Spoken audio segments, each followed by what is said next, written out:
Hi all, and welcome to the Smash live stream event. My name's Wade Bell, and with me today I've got Graham Kerr, and I'll introduce Graham in just a moment. But before I do, as always, we want to recognise the sponsors of Smash.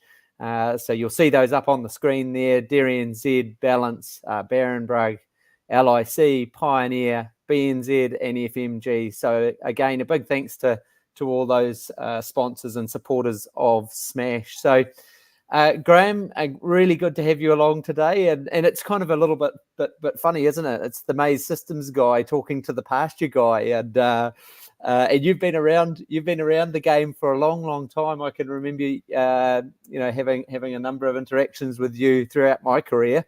How long have you been in the game for now? It's a little bit embarrassing, isn't it? I think I've sort of been in 39 years, Wade. Yeah. Yep, which Yeah. I started at the age of 3. That's my story anyway. Yeah. So what do we say here? You know, I've got the no here, you've got the grey here. Yeah. So been around for a little while. Hey, look, it is awesome to have you on this this live stream event, and as most people will have picked up, going to talk a little bit today about new pastures, and I'm going to kick off with probably what the elephant in the room is. A lot of in terms of my interactions with farmers, a key frustration is the persistence of new pastures, and they don't seem to last as long as they used to. And I've heard you before, and you've talked a lot about just the management of new pastures in particular, and that's critical to their the success and their persistency. So do you want to kind of just talk us through a bit about what those management factors are that actually contribute to good persistence? Yeah, I think thanks, Wade. And it is a tough one because, and we obviously get it as, from farmers about why pastures aren't persisting. And I can tell you, having been in the industry a long time, that comment hasn't changed through the 80s, 90s, 2000s. And I still remember, in the early days with Yatsen 1 being not persistent, even with the old standard endified and, lower stocking rates and different things. What I would say is that we've got huge differences in persistence between farms. Yeah. And even within a farm, we can often find, 3 paddocks have been sown in the same cultivar in the same year and completely different outcomes.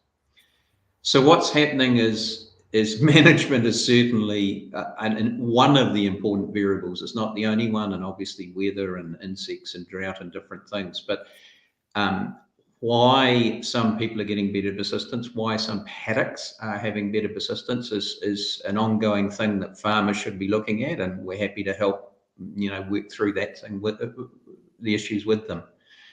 Probably about 50% of the issues, to be honest, around persistence are the side of the day you sow. Yeah. There's a lot of prep work and things that we're not doing particularly well as an industry. Unfortunately, our pasture renewal practices have got much faster and worse over my career. And then the other things we can do is sort of what we're talking about today. We've got the pastures in, and this autumn we've signed new pastures. What do we do, and how do we get them through? And I said there, this establishment, and I've said there in green on the sort of slide, success to me is proudly standing on a new pasture a year after sowing, right? Yeah. We've got a pasture, we've got it through the baby phase of that first year and establishment part. The first part of getting this persistence is having a strong, dense pasture in 12 months' time. Yeah, yeah. So I'll just go back a moment there. So you said things have gotten worse around faster establishment. Is that in relation to kind of tillage practices, or around the timing of planting, around the speed or the grazing events after establishment? What do you mean by that? Yeah, the main thing, and we changed as an industry to a lot from having our own equipment and to relying on contractors, and Right. um, a lot of what we're doing is outsourcing, and unfortunately, contractors are sort of got two aims. One is to service the farmer, and the other is to run a very good operation and do things efficiently, often at a sharp price Yeah. to be competitive. And unfortunately, we're often not doing quite the right things to give us the right result. We're Yeah. sort of making things easy, and probably the key one is a lot of cultivation, and what we're doing with soil is not good. Using PTO equipment in the dry is not good for soils, and so a lot of the cultivation to get it done, and the way we set up our industry, and this is not there's no real simple silver bullet to solve this. A lot of what we're doing is cultivating in the dry or non-ideal soil moisture conditions, and that's damaging soil structure. Yeah. And a lot of what we see is pastures are good for the first year, maybe the first, second year. By the third year or fourth year, they really start to have some issues. If we can get them to the sort of seventh, eighth year, they really start often settling down. And we see a lot of really good pastures out there. And we do pasture plant collections off 30-year plus old pastures that are growing fine. And there's a lot of them out there. And the trick is those older pastures are in a balance. They've got good soils, good structure, good organic matter, good earthworm population. Everything's in a good balance. What we're doing when we renew and go through cropping or a renewal cycle, we break that balance, and we've got to figure out how to minimise what we do through that period, and then how to get the balance back. Yeah. Yeah. Yeah. So let's transition a little bit to the above ground stuff. So that's a little bit about, probably looking back or at least looking forward into, next autumn. But if we just look at now what farmers have got above ground, so the new pastures will be in, they'll be up. What are some of the key factors over the coming months to get right? You've kind of got some of those points on the slide there already, but what's I think of things like that first grazing and nitrate poisoning and all those things are kind of complicating factors, but what's critical to get right in these sort of first few months? Yeah, well, thanks, Wade, and sort of this sort of podcast that can only be a highlights package. Yeah. And just to sort of to comment before I start, this is very much so. And look, if farmers have, if you want to know more, if you've got questions of any of the things we cover today, talk to someone, find out some stuff, talk to your farmers, and your neighbours are a fantastic resource, or your local rep, seed rep. Or Barenbrug are happy to help. If you want, just contact us through our website or on the phone and are away. But so on this highlights package, what do we need to do? And I guess the winter, a couple of things. And the first thing is looking at weed control. Yeah. The golden rule around weed control is control weeds when they're small. Yeah. They're easy to control when they're small. They're very hard to control when they're mature. And so what happens in terms of weed control, it's different with every single paddock. The weeds are different, the size of weeds, the issues. And so it's just inspection and find someone reputable to give you a recommendation and look at how you go. Yeah, I've come across on that one, Graham. I've come across farmers now. Some are, sowing their ryegrass in the autumn and then holding off with clovers until a later date to give them some more options around weed control. What are your thoughts around that? Yep, look, there's no set recipe how you establish a pasture, and there's a whole range of things you can do. And yes, if you have really bad weed problems or difficult control with a ryegrass, clover, and possibly herb pasture, and the more species you have, more limited you are in herbicide use. But if you've got some real problem weeds and you really want to deal to them, putting in a straight ryegrass will give you a whole lot of options if you don't need to worry about the legume or herbs. Yeah. So that's a possible way. Also, you might want to put an annual ryegrass and go to a summer crop for another year. I mean, there's a whole range of options, but what you've said, Wade, is a way to tackle those things if you've got specific issues. Yeah. And what about nitrogen use? Obviously, over the years, I think of probably 7 or 8 years ago, there was a massive issue here in the Waikato with nitrate poisoning. What are the kind of the rules around grazing management, nitrogen use, the management of those new pastures from a grazing point of view? Okay. So let's talk firstly about nitrate, and nitrate is a problem some years and in some paddocks, and particularly after a dry spell. So in the upper North Island, probably less of an issue this coming year, but through some of the Taranaki, through some of the Manawatu and some of the drier areas through New Zealand, more likely to be a problem. You get this nitrogen release after a dry spell, and the plants take up more nitrogen. If you're worried, test. There's a test kit, and local vets or a number of resellers will sell them, and you can just go out and quickly test the level of nitrate, and it gives you a gauge of whether there's likely to be a problem.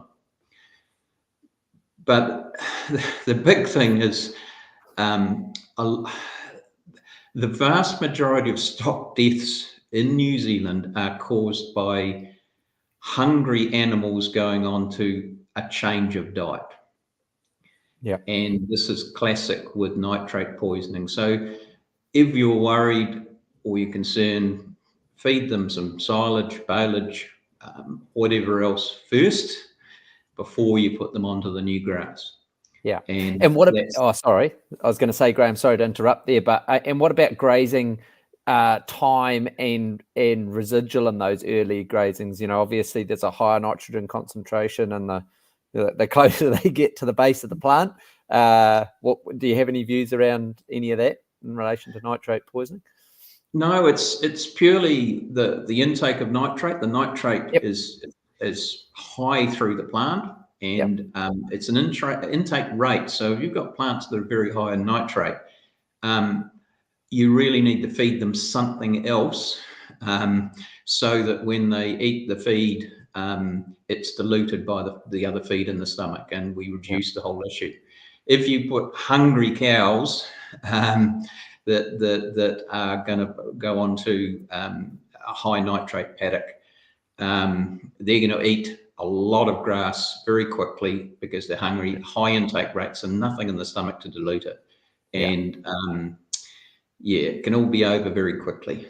Yeah. So it's not always an issue, and you look, it's a seasonal thing, and if you're worried, it tends to be a problem after dry summers is the first thing, and then secondly, particularly cereals or annual ryegrass, Italian ryegrass are the worst.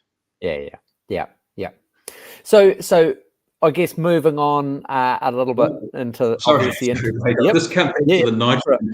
Just the final on new pasture and nitrogen, and look, nitrogen is just a tool, right? It boosts grass growth.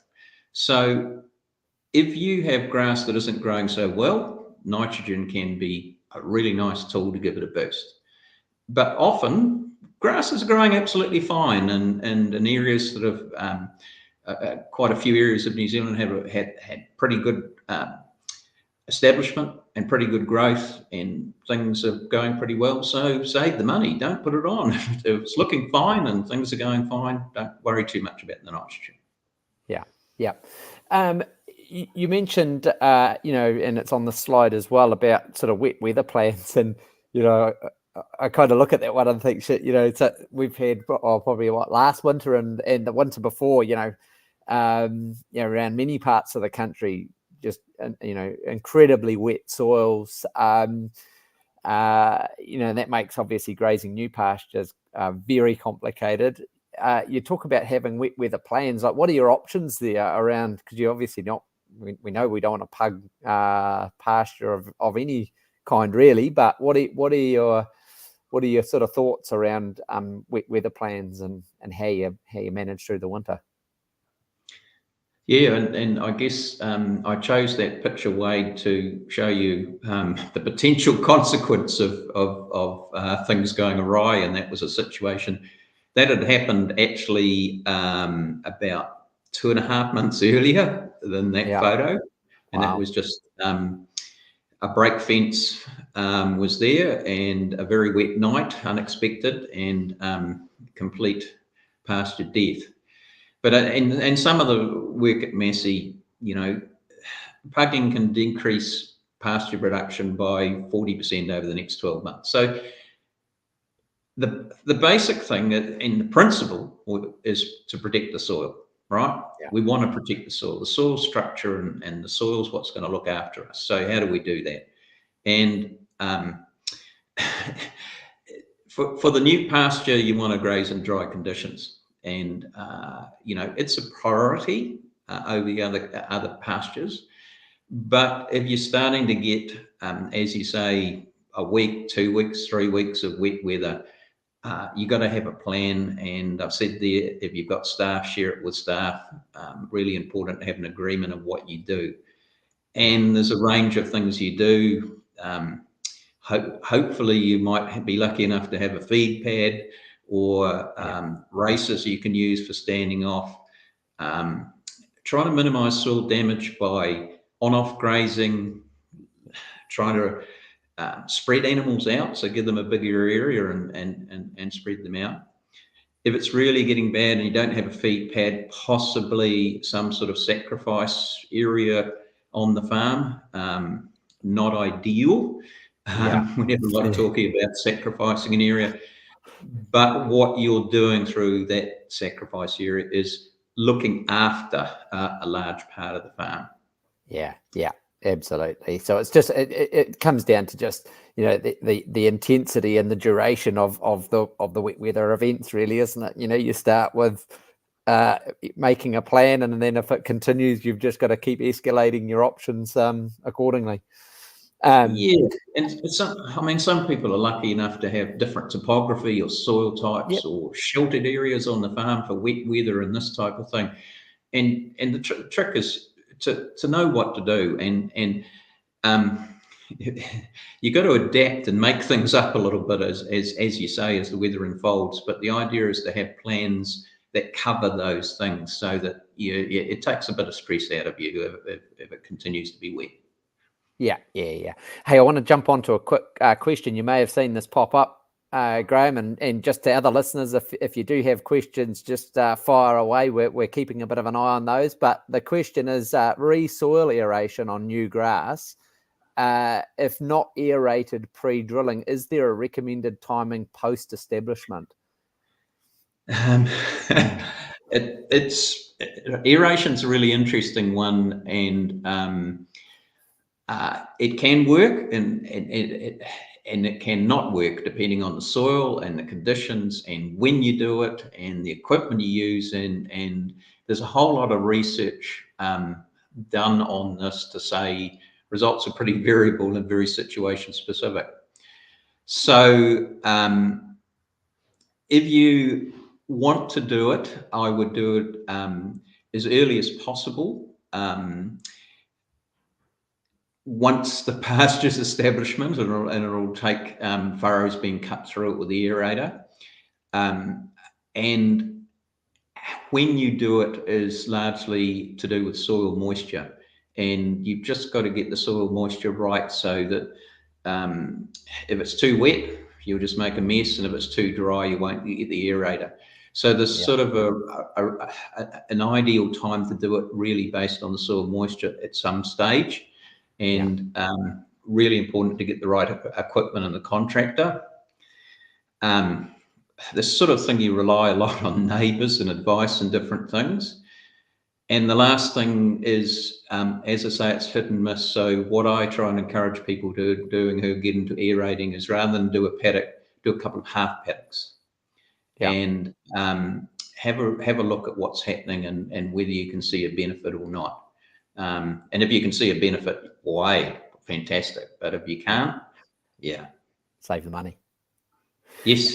So essentially, you could perhaps get away with that in late autumn or prior to winter. Is that so? Where you've got your new grass established enough, could you get away with it then, or is that too? Yeah, even in the spring, Wade. Okay. You know, you've had 3 or 4 grazings off the new pasture, and it's tilled out and that type of thing, and even the spring, or you can leave it in the autumn. But it's, I mean, the sooner the better, because obviously that aeration is going to help your drainage, it's going to help your structure, it's going to help the root growth.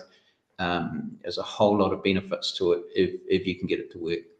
Yeah, nice. Hey, I'm just keeping a bit of an eye on the time, and want to move forward into the spring period. So a few things going on there. Typically, there's surpluses to manage, and a key question that comes up is, you know, can I harvest, or can I use new grass and take a surplus from it? That's one, and the other one, which is what's up on the slide there, is around, you know, the importance of tillering, and can you just maybe explain that too in relation to, you know, that how that affects summer and then obviously that first year of persistence. Yeah, well, there's only about 18 questions in there, I think, in that one. Yeah, that's right. I'm trying to pack as many in as I can at once, mate. No, that's cool. So, I mean, the big issue, and again, this is a highlights package, but the big issue of a late spring is we've got a surplus, you know, and not only that, but hey, pasture quality starts going off as we sort of get the end of October into November with pastures going to seed. And the big thing in terms of what we're trying to do is keep the residuals down. Yeah.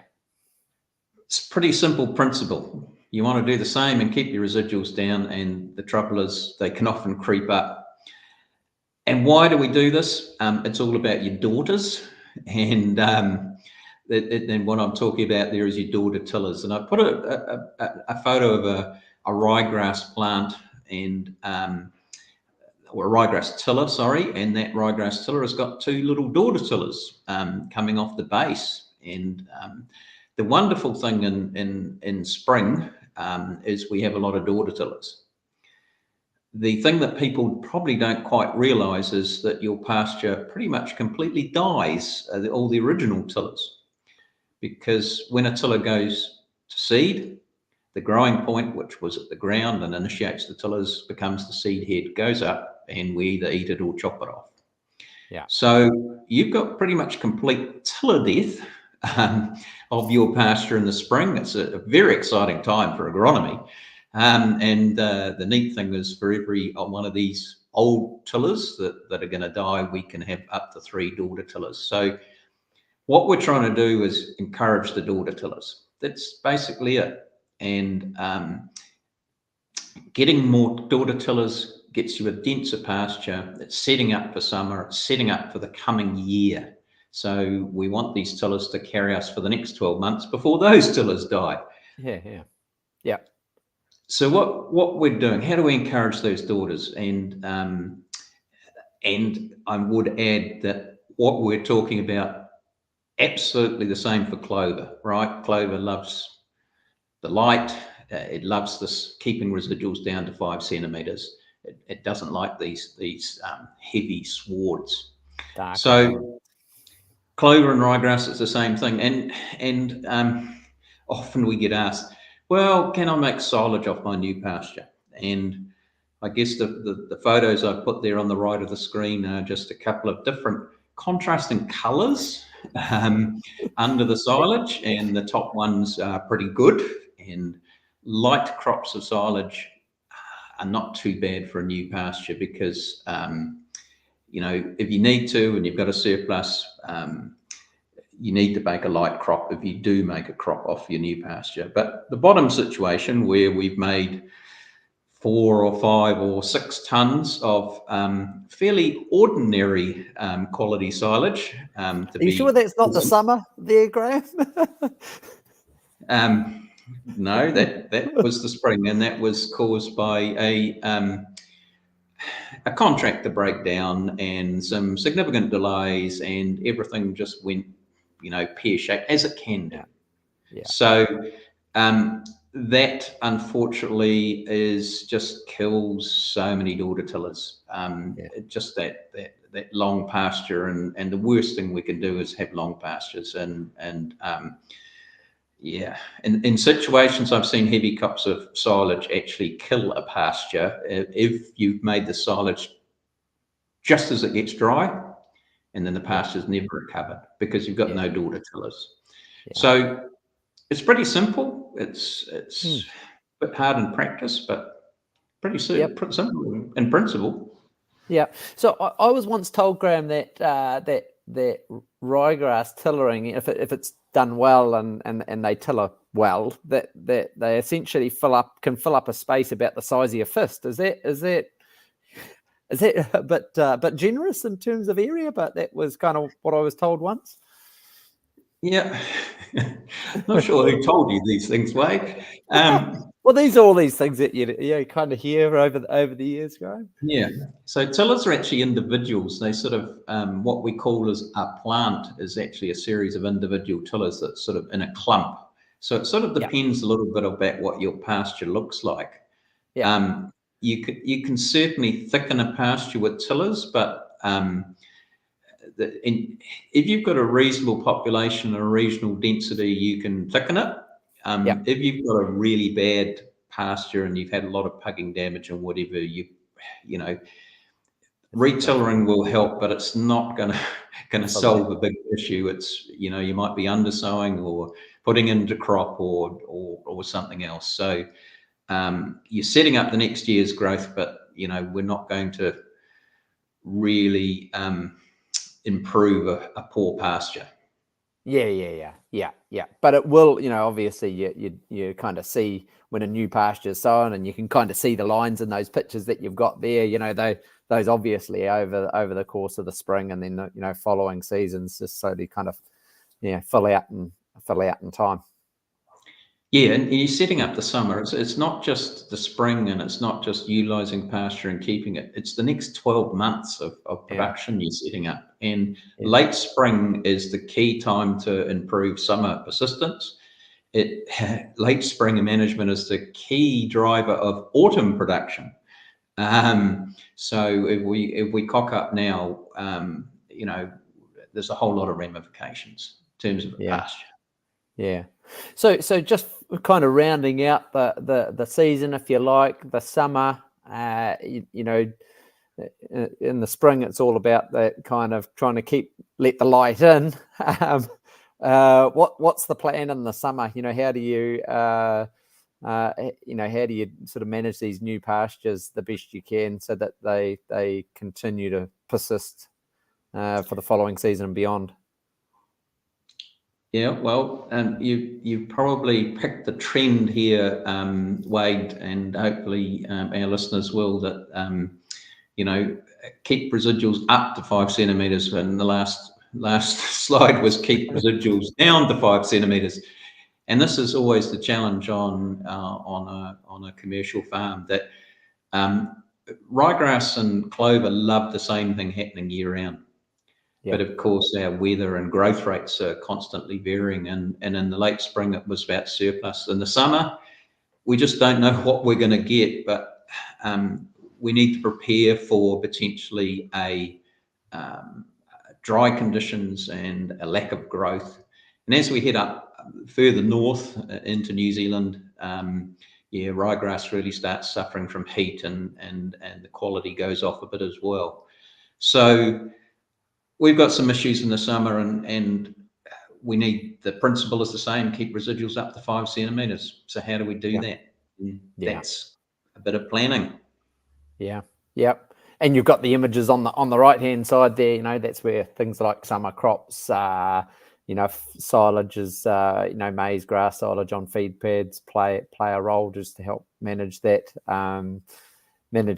residual. Yeah, you also mentioned in the winter, but as standoff, like you can have summer standoff too. Yeah. Look, if we have an extended dry period, the only way to keep residuals up is on-off grazing. Yeah. I now have a lot of discussions, sometimes heated discussions with farmers regarding this, and I have a number of farmers that told me, we just need to graze the cows and we just keep the rotation going. And look, you're allowed to graze down to 5 centimetres. That's fine. The trouble is that leaving the cows in the paddock, if they've spent 3 or 4 hours in an extended dry period getting down to 5 centimetres, and then we just spend the next time bashing that basal stem, which for a grass, that's where the plant reserves are. It might be brown and it might be crunchy, but it's still alive, and it's going to recover. But once we start grazing down further and damaging those reserves and driving silage wagons across the paddock, and when it's brown and crunchy, that really just kills pasture. And the whole thing about summer is when it's extended dry, there's not much you can do, and the focus in terms of pasture is recovering quickly. Yeah. Okay. And if you can recover quicker out of a dry, that's really neat and saves a lot of money. And the way you recover is keeping your residuals up. That's where the reserves are. On-off grazing, using the chicory, the maize silage, whatever it is to feed cows and take the pressure off your pastures. Yeah, and highly relevant. It hasn't been for the last couple of years, but and typically in the North Island, over the last decade or two, we've had 90, 100, 120 day kind of dry periods. So you're certainly coming around multiple rotations back to the same areas, and you do run that risk of going below that zone for sure. Look, I'm just keeping an eye on the time there, Graham. I know, like you stated at the start, it is a little bit of a highlights package. And I'm sure there are probably listeners that would, love that conversation to go further. But I think you made the point, like get in touch with your local reps, your neighbours, your trusted advisors around this stuff to get a little bit of extra advice that's specific to your farm. But hopefully it's given people, the listeners, just a little bit of intel, things to consider in that first 12 months. I guess we could have carried this conversation on and got into the establishment part, and there's lots of other elements to it. Genetics we haven't even touched on at all. But Graham, I do want to thank you for jumping online for half an hour. And just sharing some of your advice and expertise. You've been in the game a long time, and you're a wealth of knowledge. So really appreciate that. So thanks very much from Smash. No, and thanks to Smash. We're very pleased to sponsor a neat organisation, and we've just confirmed our sponsorship for the coming year with Louise. So I'm pleased to be able to do the ongoing sponsorship. Marvellous. Appreciate that, Graham. And just on the message of sponsors, again, just want to thank our sponsors that are up on screen there: Dairy NZ, Balance, Barenbrug, as we've just heard from Graham today, LIC, FMG, BNZ, and Pioneer. So to all the listeners, hope you've picked up a few little tips out of the last half an hour, and tune in next time for another Smash live stream event. Thanks very much, and thanks to you too, Graham. Thank you.